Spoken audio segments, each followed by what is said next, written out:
നമ്മൾ കുറച്ച് മാസം മുന്നേ നമ്മുടെ ഫ്രണ്ടിൻ്റെ ഒരു വീട്ടിൽ പോയപ്പം ഇടുക്കിയിലാണ് അവരുടെ വീട്. അവിടെ പോയപ്പോൾ അവർക്ക് ഒരുപാട് കൃഷിയൊക്കെ ഉണ്ട്. അപ്പോൾ നമ്മൾ അവരുടെ കുറച്ച് ബീൻസ് നമുക്ക് കൊണ്ടുപോകാൻ വേണ്ടിയിട്ട് നമ്മൾ പറിച്ചെടുക്കാൻ വേണ്ടിയിട്ട് വന്നതാണ്.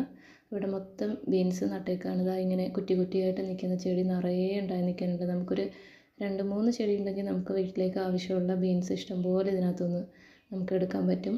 ഇവരിപ്പോൾ ഇത് ഒരുപാട് 3-4 ജോലിക്കാരെയൊക്കെ വെച്ചിട്ടാണ് ഇവരത് എല്ലാം പറിച്ചെടുത്തിട്ട് കച്ചവടമായിട്ട് കടയിലേക്ക് കൊണ്ടുപോകാൻ വേണ്ടിയിട്ട് എടുക്കുന്നത്. അപ്പോൾ നമുക്ക് ആവശ്യത്തിനുള്ള നമ്മൾ പറിച്ചെടുക്കുമായിരുന്നു. നമ്മളിങ്ങനെ കടയിലും ഒക്കെ വാങ്ങിയിട്ടുള്ളതെന്നല്ലാതെ ഇങ്ങനത്തെ ബീൻസ് ഇതുവരെ നമ്മൾ വീട്ടിലങ്ങനെ നട്ടുണ്ടായിട്ടില്ല. ആദ്യമായിട്ടാണ് അങ്ങനെ നേരിട്ട് കാണുന്നത്. ഒരുപാടുണ്ടായിരുന്നു. ഒരു ചെടിയിൽ തന്നെ ഒത്തിരി പറിച്ചെടുക്കാനുണ്ട്. അപ്പോൾ നമുക്ക് പറിച്ചെടുത്തപ്പോൾ നമ്മൾ ഏകദേശം ഒരു ബക്കറ്റോളം നമ്മൾ പറിച്ചെടുത്തിട്ടുണ്ടായിരുന്നു. ഇതിൽ കാണാൻ തന്നെ നല്ല രസമാണ് ഇതെല്ലാം നിൽക്കുന്നത് തന്നെ.